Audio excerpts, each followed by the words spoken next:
Assalamualaikum warahmatullahi wabarakatuh. Perkenalkan, saya Hasyati Bazlina Ramdan, peserta pelatihan dasar CPNS tahun 2022 dari BKPSDM Pemerintah Kabupaten Tangerang, Angkatan 67, Kelompok 2. Saya akan menjelaskan mengenai materi di agenda 1, yaitu wawasan kebangsaan dan nilai-nilai bela negara, analisis isu kontemporer, dan kesiapsiagaan bela negara. Mari kita bahas satu persatu. Wawasan kebangsaan yaitu sebagai konsepsi cara pandang yang dilandasi akan kesadaran diri sebagai warga dari suatu negara akan diri dan juga lingkungannya di dalam kehidupan berbangsa dan bernegara. Salah satu penunjang wawasan kebangsaan yaitu dengan mengetahui sejarah, yaitu salah satunya pada tanggal 20 Mei tahun 1908, puluhan anak muda berkumpul di Aula Stovia. Nah, di dalam pertemuan itu, mereka sepakat mendirikan organisasi yang dinamakan Budi Utomo pada tanggal inilah sebagai Hari Kebangkitan Nasional. Indonesia juga memiliki 4 konsensus dasar, yaitu ada Pancasila, ada Undang-Undang 1945, ada NKRI, dan juga Bhinneka Tunggal Ika. Pancasila artinya adalah panca, artinya 5, sila artinya dasar. Pancasila berarti memiliki 5 dasar yang merupakan ideologi negara. Maksudnya apa sih? Yaitu Pancasila sebagai pedoman masyarakat Indonesia dalam menjalankan kehidupan sehari-hari. Undang-Undang Dasar 1945 merupakan dasar hukum, yang berikutnya adalah NKRI, atau Negara Kesatuan Republik Indonesia, yaitu dalam menjalani pemerintahan negara terdapat fungsi negara, yaitu melayani, mengayomi, dan memberdayakan masyarakat. Bagi para penyelenggara fungsi negara, yaitu ada lembaga legislatif, ada DPD, DPR, dan juga Presiden. Di lembaga eksekutif ada Presiden, di lembaga yudikatif ada Mahkamah Agung dan juga Mahkamah Konstitusi, serta MPR menjadi konstitutif dan BPK menjadi auditif. Yang kemudian penyelenggara fungsi negara tersebut melaksanakan tugas nasional, yaitu melindungi segenap bangsa Indonesia dan seluruh tumpah darah Indonesia, memajukan kesejahteraan umum, mencerdaskan kehidupan bangsa, dan ikut melaksanakan ketertiban dunia yang berdasarkan kemerdekaan, perdamaian abadi, dan juga keadilan sosial. Hal tersebut dilakukan untuk mencapai cita-cita atau tujuan nasional, yaitu negara Indonesia yang merdeka, bersatu, berdaulat, adil, dan juga makmur. Dalam mencapai cita-cita dan tujuan bernegara tersebut, kita harus memiliki wadah yang digunakan sebagai perjuangan bersama segenap komponen. Hal tersebut disebut SANKRI atau Sistem Administrasi Negara Kesatuan Republik Indonesia. Dalam SANKRI, organisasi dan manajemen akan diproses menjadi kebijakan dan pelayanan kinerja, di mana nanti hasilnya yaitu untuk mencapai cita-cita dan tujuan dari NKRI.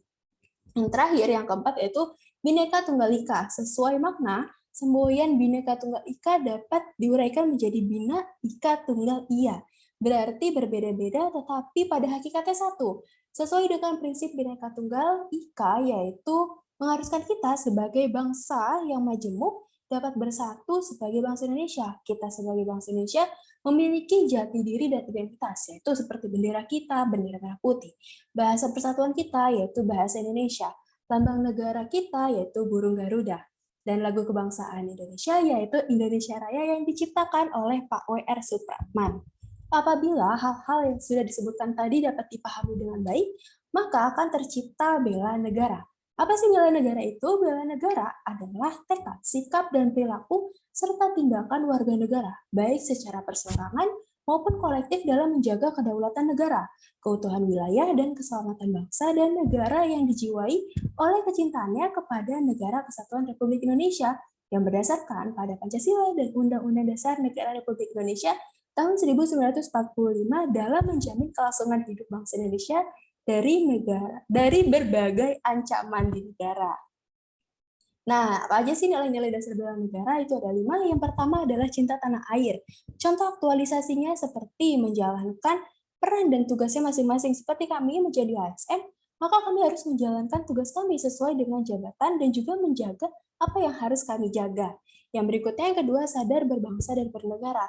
Seperti memegang teguh prinsip netralitas ASN dan setiap konstansi dari politik, baik tingkat daerah maupun tingkat nasional. Yang ketiga, yaitu setia pada Pancasila sebagai ideologi negara. Seperti kita harus menciptakan lingkungan kerja yang non-diskriminatif, Yang keempat, rela berkorban untuk bangsa dan negara, yaitu selalu ikhlas membantu masyarakat dalam menghadapi situasi dan kondisi yang penuh dengan kesulitan. Dan yang terakhir, yaitu kemampuan awal bela negara. Senantiasa kita harus bersyukur dan berdoa atas kenikmatan yang telah Tuhan berikan kepada kita. Nah, dengan menyadari wawasan apa saja yang harus dimiliki oleh ASN, maka diharapkan dapat mampu memahami konsepsi perubahan dan perubahan lingkungan strategis, yaitu melalui isu-isu strategis kontemporer. Hal tersebut bisa ditunjukkan dengan menyadari pentingnya modal insani, menunjukkan kemampuan berpikir kritis, dan juga menghadapi perubahan lingkungan strategis dalam menjalankan tugas sebagai PNS yang profesional sebagai pelayan masyarakat. Nah, salah satu contoh isu strategis kontemporer yaitu terorisme. Nah, terorisme ini adalah perbuatan yang menggunakan kekerasan dan ancaman kekerasan yang menimbulkan suasana takut secara meluas yang dapat menimbulkan korban, baik itu massal ataupun individu. Nah, dengan banyaknya tantangan-tantangan yang dihadapi oleh ASN, maka ASN harus memiliki kesiapsiagaan bela negara. Kesiapsiagaan bela negara ini diarahkan untuk menangkal paham-paham, ideologi, dan budaya yang bertentangan dengan nilai kepribadian bangsa Indonesia. Itu merupakan kesiapsiagaan yang terintegrasi guna menghadapi situasi kontingensi dan eskalasi ancaman sebagai dampak dari dinamika perkembangan lingkungan strategis. Ia juga akan mempengaruhi kondisi dalam negeri yang dipicu oleh faktor ideologi, politik, ekonomi, sosial budaya, pertahanan, dan juga keamanan. Saya sebagai CPNS dan rekan-rekan lainnya, kesiapsiagaan bela negara pasti harus kami siapkan. Gitu. Kami harus siap mengabdikan diri secara total kepada negara dan bangsa dan kesiagaan kita untuk menghadapi berbagai ancaman yang akan datang. Baik, cukup sekian yang dapat saya sampaikan. Kurang lebihnya mohon maaf. Terima kasih. Wassalamualaikum warahmatullahi wabarakatuh.